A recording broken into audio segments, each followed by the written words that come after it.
Análisis Político en Radio Fuego 106.5. Gracias a todos los que nos siguen, no solamente en el dial, sino también en nuestro canal YouTube Mariela TV, donde nos están viendo en vivo y en directo en este momento. Gracias a todos los que nos siguen todas las mañanas de 8 a 9 a.m. Hoy es lunes 4 de julio, ya ha pasado el paro nacional, ya se han definido los términos por los cuales el gobierno y la CONAIE ha firmado la paz.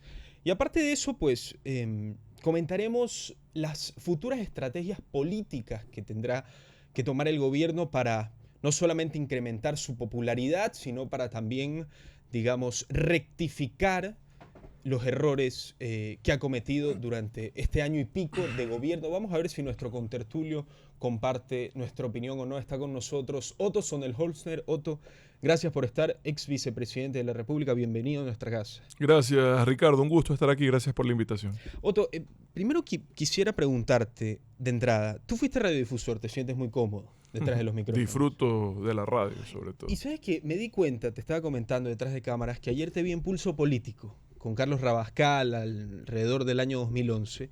¿Viste un peladito ahí? Sí, con 29 años, nada más y nada menos. Y me doy cuenta que Carlos Rabascal en ese momento era periodista y ahora fue candidato a vicepresidente de la República. Tú fuiste radiodifusor, fuiste ex vicepresidente de la República. Veo que Jimmy Jairal tiene un programa en radio, fue prefecto, digamos. ¿Cómo se asocia? ¿Ha sido últimamente que se asocia bastante el periodismo y la política?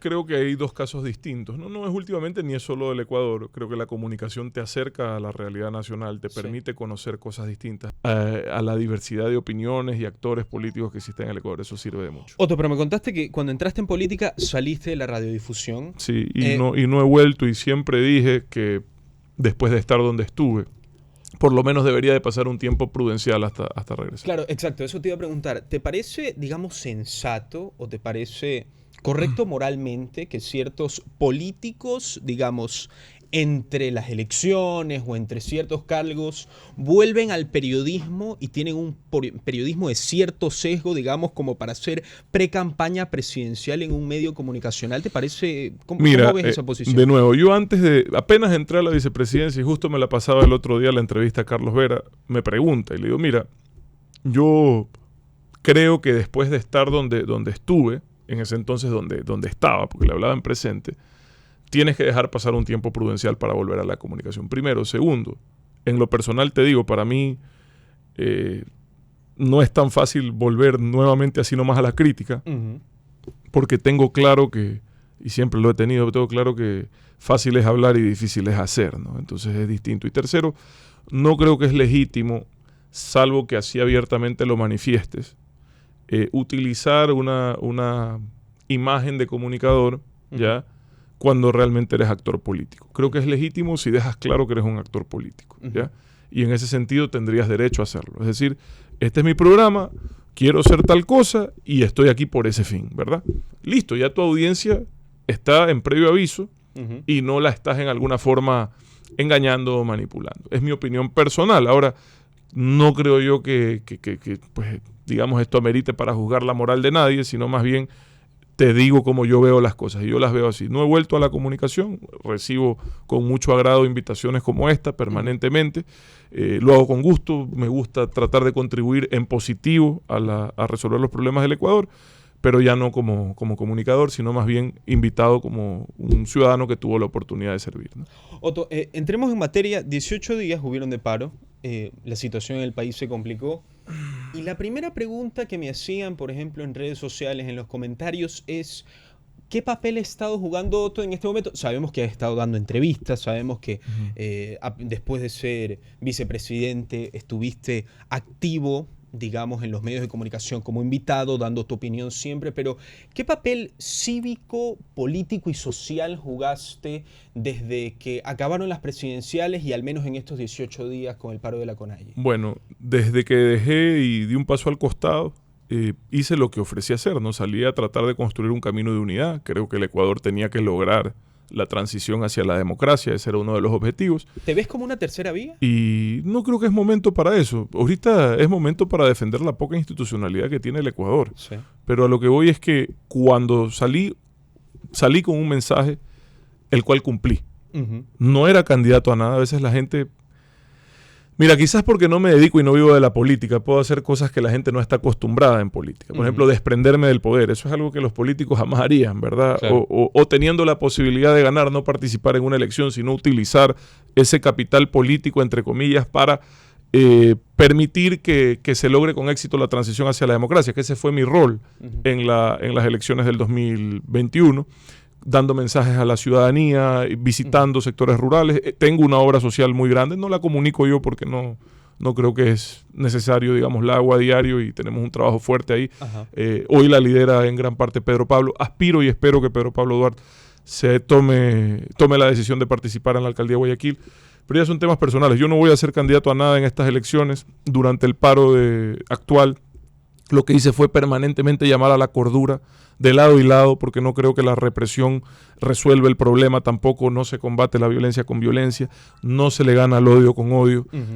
Creo que aquí hay un problema social grave, en el Ecuador siempre lo ha habido, pero también lamento que los dirigentes sociales que convocan cada cierto tiempo este tipo de manifestaciones lo hagan para defender las políticas que ya han fracasado. O sea, quieren insistir en lo mismo, y el que insiste en lo mismo y espera resultados distintos está loco. Y para mí eso sí es una decepción del lado de muchos dirigentes, ¿no? Sí. En vez de pelear porque lo que se ha reducido en subsidios se convierte en inversión en desarrollo social, pelean por mantener una política social regresiva que beneficia en 3/4 partes a quienes más tienen. Es una locura, es una locura. Me parece que es inclusive contraproducente para lograr las causas que ellos dicen defender. Sí, en entrevistas anteriores... Y respecto al gobierno también, es una locura creer que el esfuerzo que hemos hecho todos los ecuatorianos, porque lo hemos hecho nosotros, los ciudadanos, en pagar un poco más por combustibles, en pagar un poco más de impuestos, que ese esfuerzo que se ha traducido efectivamente en un equilibrio fiscal,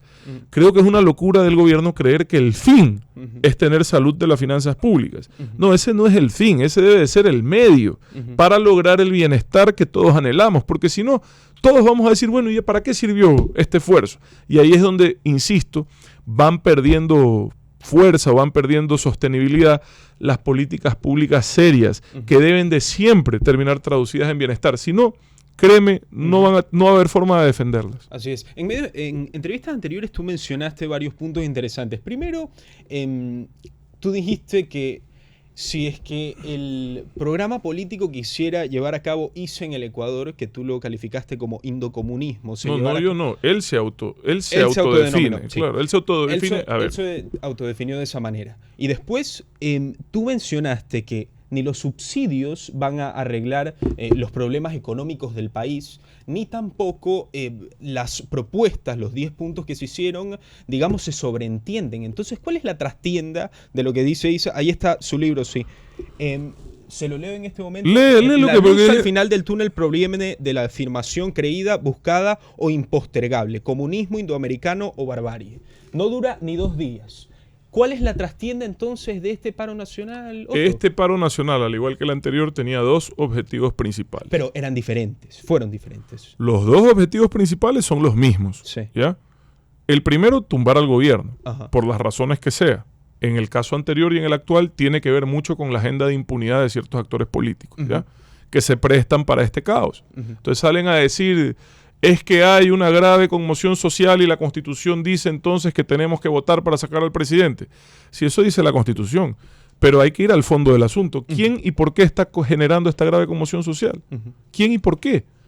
¿A qué hora se entrenaron? Porque no me vengan a decir que esto es fortuito, casual, que de repente saben exactamente dónde ir, qué vía cerrar, qué pozos petroleros tomarse, qué antenas de telecomunicaciones apagar, dónde están las subestaciones eléctricas que dejan desabastecidas a las ciudades, cómo dejar y contaminar el agua de Ambato. ¿Tú crees que eso es casual? No, esto es fruto de un entrenamiento. Por cierto, ya se han descubierto 2 campos de formación subversiva en el Ecuador y han sido desmantelados, pero eso tienen que ser 2 de 100, pues. Entonces tú te encuentras de repente, cada cuando, con un grupo de ciudadanos, 5.000, 10.000, 20.000. No necesitas más para generar una grave conmoción social. Con un grupo de ciudadanos muy bien organizados y muy malintencionados.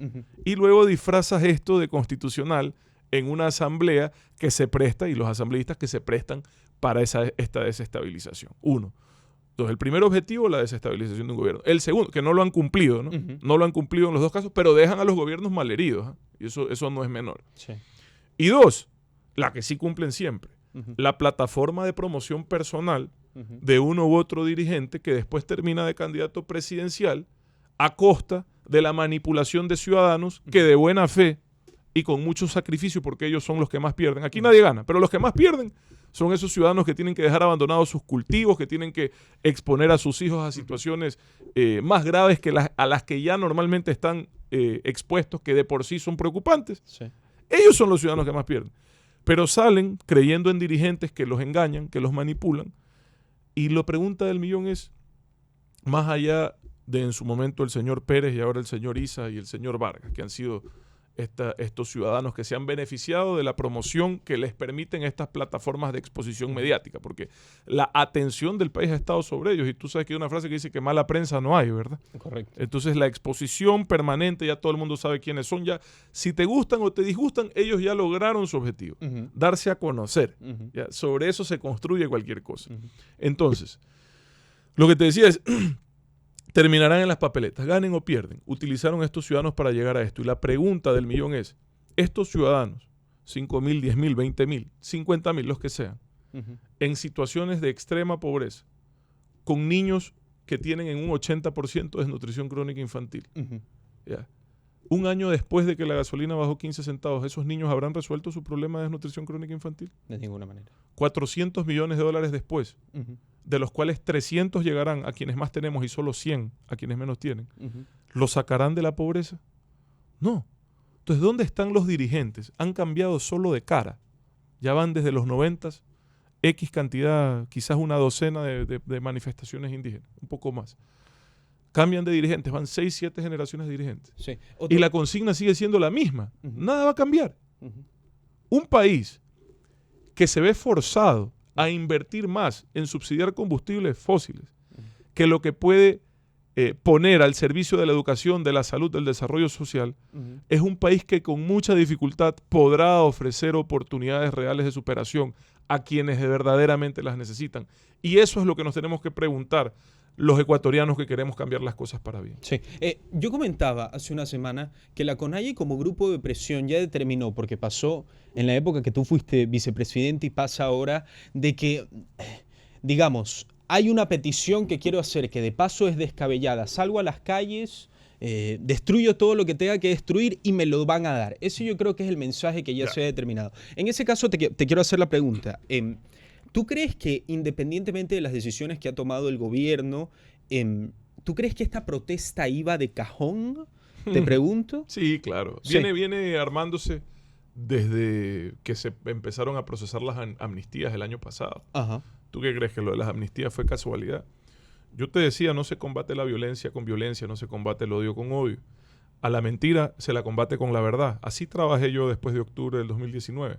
Pero lo principal era, para evitar que esto se repita, era que no existe impunidad. Que quienes habían violado la ley respondan ante la justicia. Y consiguen la impunidad. O casualidad, solo para ellos. No para los miembros de la fuerza pública que salieron en esa época a tratar de restablecer el orden, que pueden haber cometido errores, sin duda, pero solo para una parte. Entonces, ¿qué significa esto? Que hoy se presentan envalentonados por la impunidad a la que están acostumbrados, que saben que volverán a conseguirla. ¿Ya? Porque tú no puedes, mira, a mí no me parece correcto, ni deseable, peor sostenible, que aquí tengamos corona por las razones que sea, o por el tamaño de nuestro bolsillo, o por el poder político que podamos tener, o porque tenemos algún tipo de dirigencia social influyente. La justicia, la ley aplica igual para todos, seas dirigente social, seas líder político, seas gran empresario. Para mí, ese es el grave error y el gran problema. Dicho esto, Ricardo, lo que tú dices volverá a ocurrir. Si no hay consecuencias legales que demuestren que aquí todos tenemos derecho a protestar, pero que el rato que un dirigente convoca una protesta y esa protesta deja de ser pacífica y pasa a ser un espacio para la subversión, para el terrorismo, para el caos, para la violencia, y si ese dirigente no desconvoca inmediatamente, no llama a desmovilizarse, para mí y ante la justicia ese dirigente deja de ser dirigente y pasa a ser cabecilla. Y eso es lo que aquí tiene que cambiar definitivamente, porque si no, vamos a vivir sometidos como ciudadanía.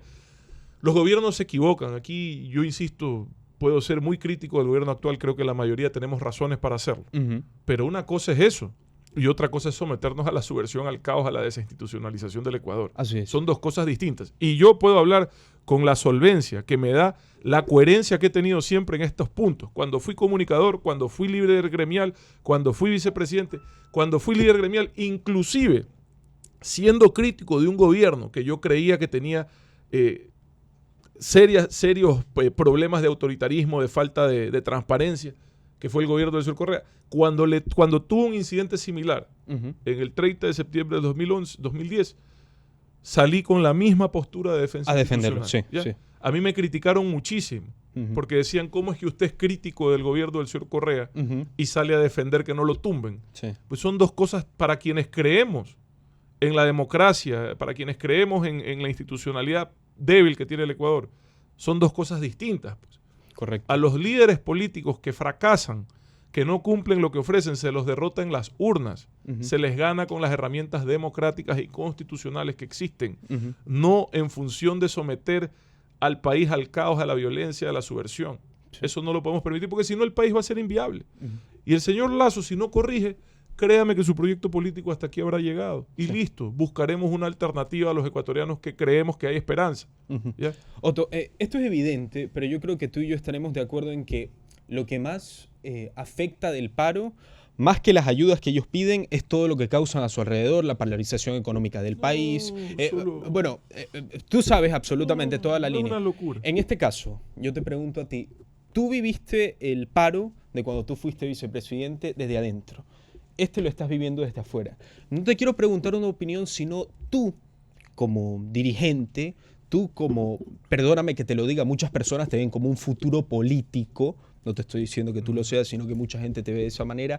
¿Qué aprendizaje te llevas después de estas dos paralizaciones, tanto de dentro como de afuera? ¿Qué gobierno, tanto el de Lenín como de Lasso, estuvieron mejores en qué cosas y estuvieron peores en qué otras? Las comparaciones son odiosas, ni yo soy nadie para dar consejos. Pero se puede determinar qué gobierno lo manejó peor. Son eventos similares y yo te puedo decir qué funcionó. Sí. En el caso, eso sí te puedo decir. ¿Para gobiernos próximos también? ¿Qué considero yo que funcionó? Ajá. Y nada funcionó mejor que la comunicación directa con las comunidades. Yo lo que hice inmediatamente fue irme a las comunidades, sentarme.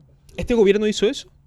Desconozco. Yo no soy parte del gobierno ni tengo esa información, pero si no lo han hecho, están tarde. Deberían de empezarlo a hacer ya. Sí. Tú puedes identificar claramente de qué comunidades salieron las personas que se manifestaron y puedes ir a esas comunidades. Y eso hicimos. ¿Con qué propósito? El primero, para desvirtuar una cantidad de mentiras que hoy seguramente se repitió de la misma forma. En esa época la mentira principal era que la decisión de los subsidios se tomaba para financiar un bono para los migrantes venezolanos. Engañaban a su gente. Claro, lo sacaban en función de eso y la gente decía, y lo que me decían es, yo estoy de acuerdo si quiere que quite los subsidios, pero no para dárselos a los venezolanos. Me decían. Y por eso salía a manifestarme. Le decía, señor, eso es mentira. Y lo explicaba y bueno, con mucha humildad llegaba, porque también recibía críticas que eran justas y era necesario recibirlas. Con mucha humildad llegaba, escuchaba y luego teníamos conversaciones muy largas de horas con las comunidades. Terminábamos en la noche y lo hice eso casi hasta que empezó la pandemia. Por desgracia la pandemia interrumpió ese proceso. De ese proceso se iniciaron una serie de acciones que sirvieron como reconstrucción de escuelas rurales, que eran los reclamos justos, legítimos que tenían. Mejora de la atención en salud en la ruralidad, puntos de internet también en las comunidades rurales, el programa de compra de leche a precio justo a través del desayuno escolar, es decir, que toda la leche del desayuno escolar se compra en las comunidades rurales. Sí. Todas esas cosas se pusieron en marcha y se quedaron muchas más en el camino. Pero el principal aprendizaje para mí fue que conversando la gente se entiende, que es equivocado creer que existe una posición cerrada. Eso es lo que los dirigentes te quieren vender. Y que si al dirigente le molesta que hagas eso, es porque estás en lo correcto. A mí el señor Isa en esa época me amenazó con secuestrarme, con ortigarme, decía que yo estaba dividiendo a las comunidades. Yo no los estaba dividiendo. Yo estaba evitando que los engañen, estaba conversando y escuchando. Y estaba proponiendo soluciones construidas con ellos. Quizás lo debimos haber hecho antes, el principal error. Así pero funcionó para estabilizar el país y para darle un camino a ese proceso de eliminación de subsidios. ¿Alguna vez estuvo en la carta el tema de la muerte cruzada? Incluso hubieron movimientos dentro del gabinete gubernamental. ¿En algún momento era necesaria? ¿En algún momento tú crees que...? Ahora, dices tú. No ahora. En algún momento... No creo que era el caso. Me refiero de este gobierno, por supuesto. O sea, a ver, hablas de lo que ocurrió en estos paros de ahorita. No, me refiero desde que empezó el gobierno, por la poca gobernabilidad. O sea, debió haber invocado el presidente la muerte cruzada. Ya, mira, yo creo que es un recurso constitucional legítimo que solo quien está dentro del gobierno, solo quien lidera el país, sabe si amerita o no utilizarlo. ¿Ya? Yo no puedo saber hasta dónde cree el presidente que tiene gobernabilidad. Sí. Creo que este paro desnuda muchas debilidades de un gobierno que otro de sus errores, y quizás la principal diferencia con el anterior, es que también se ha dedicado a pelearse con todo el mundo. O sea, con quien era y con quien no era. Claro. Entonces, hasta con sus aliados. Se han peleado con todos. O sea, el encuentro terminó siendo un encuentro, pero de la UFC. Digo yo, claro. O sea, terminó siendo un encuentro de lucha libre. Sí. Y eso no puede ser. Así no se puede gobernar un país. Uno como gobernante puede tener diferencias. Tú me criticabas a mí, decías, tú no eres confrontador o algo así. No sé, sí, te lo dije antes de... Sí. Y yo te decía, yo no creo en el bochinche y el berrinche. Sí. Yo no creo en estos de que se abren la camisa y dice, aquí estoy yo. No creo en esa vaina. Yo así no me eduqué. Yo creo que los problemas del Ecuador necesitan soluciones serias.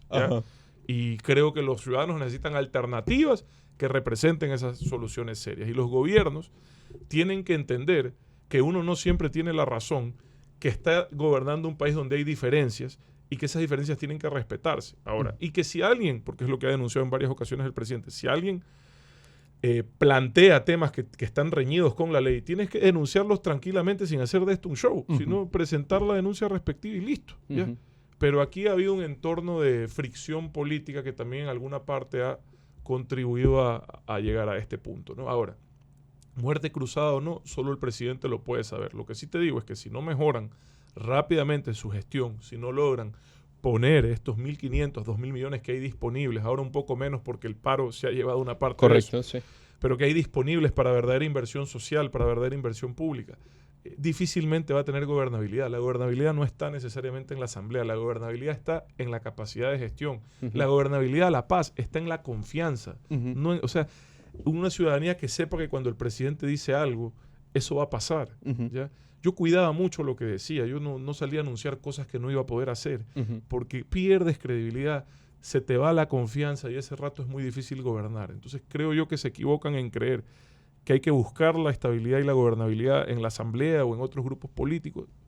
Tampoco creo que es necesario pelearse con ellos, sino que tienen que buscarla más bien en la calidad de la gestión, en la eficiencia y en la confianza. Sí, dos preguntas para terminar, doctor. La primera, mencionaste el tema de que la gobernabilidad está en el pueblo ecuatoriano y de que hay que poner a rodar esos dólares que están dentro del gobierno, no para acapararlos, sino para que la manera de que el gobierno capte todo ese dinero sea un medio más no un fin. En este caso, ¿cuáles son los golpes de timón, aparte de la economía, que tú le aconsejarías al gobierno? Chuta, no me pidas que aconseje porque es antipático, pero... Es que, si ves, tú eres demasiado diplomático. No es por eso, sino que yo te he dicho cosas contundentes en esta entrevista. Pero tú has sido vicepresidente del país, ¿cómo no puedes aconsejar? Te puedo decir qué funciona, o qué funcionó, no te puedo decir qué tienen que hacer, ellos sabrán qué tienen que hacer. Entonces lo primero es, yo hubiese soñado con ver un precio del barril por encima de 80, no te digo 120. Claro. Hubiese soñado, nosotros teníamos el precio del barril en negativo, los 3 oleoductos rotos, ¿verdad? La dolarización pendiendo de un hilo.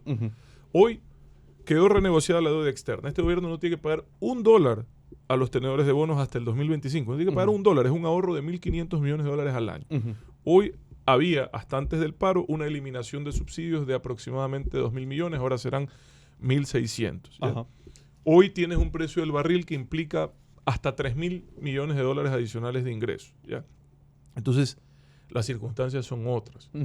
Y lo que creo es que es la obligación de cualquier autoridad que la ciudadanía perciba en su día a día que las circunstancias son otras. Asimismo, este es un país que después de la pandemia tiene 1 millón de personas que han caído nuevamente en la pobreza, lo cual es brutal. Es brutal. Y que por desgracia, por la irresponsabilidad en el manejo de las finanzas públicas, no tuvimos nunca los recursos para atender esa emergencia como realmente debimos haberlo hecho. Perdón. Sí. Y entonces tuvimos que hacer piruetas, malabares para poder sostener el país ante una crisis social, económica y sanitaria sin precedentes. Y esa crisis dejó secuelas que este gobierno tiene que enfrentar. Pero, insisto, tiene los recursos, ¿ya? Entonces me parece a mí que esa capacidad de traducir estas decisiones difíciles que se tomaron en su momento allá en el 2020, de traducirlas en bienestar, es ahí donde más tienen que trabajar. Priorizar la agenda de bienestar del gobierno, que los servicios públicos funcionen desde la cédula hasta la escuela, ¿ya? Es verdad, el sistema sanitario quedó golpeado, quedó afectado por la pandemia, pero ya no hay que seguirnos lamentando, hay que demostrar que se puede volver a atender con mejor o mayor calidad. Se tienen que enfocar en eso, se tienen que olvidar de las políticas, olvídense del Twitter y dedíquense al trabajo en la gestión gubernamental, dedíquense a los resultados, que la gente eso lo percibe inmediatamente. ¿Ya? Olvídense de las peleas, olvídense de los correas, de los pachacuticos, olvídense, déjenlos que se maten, ellos no van a cambiar, déjenlos que se maten ahí en todo ese odio, todo ese resentimiento en su agenda, déjenlos ahí que se maten, no le paren bola y dedíquense a trabajar. Yo me dediqué a trabajar, viejo. Yo no hacía otra cosa que trabajar. Ahora lo critican al actual, dice porque no hace nada. A mí porque hacía mucho, ¿verdad? Dedíquense a trabajar en eso, en las cosas que importan y olvídense de lo demás. Es lo único que vale, sobre todo en la administración pública. Es lo único que vale. Sí. El resto es cuento. Otro cortito para terminar. Yo sé que ya lo has declarado, yo sé que tu posición está clara, pero te lo voy a preguntar indefinidamente. No te voy a preguntar fecha, contexto, lugar ni partido. ¿Tú quieres ser presidente de la República? Mire, ese es el error. A la gente que le interesa la política, piensen siempre en qué los motiva. Sí. A mí no me motiva a hacer nada. Yo ya soy todo lo que quiero ser. ¿Pero te motiva a servir? A mí me motiva a hacer. Entonces es distinto. Creo que uno de los errores que cometemos es que votamos por esa gente que se cree imprescindible, indispensable. Si tú dejas a un político decir que es que él es todo y si él no está no pasa nada, deja de pararle bola, por favor. Hazlo a un lado. A esa gente que se cree indispensable hay que mandarlo al psicólogo para que se hagan un tratamiento respecto a sus problemas de vanidad.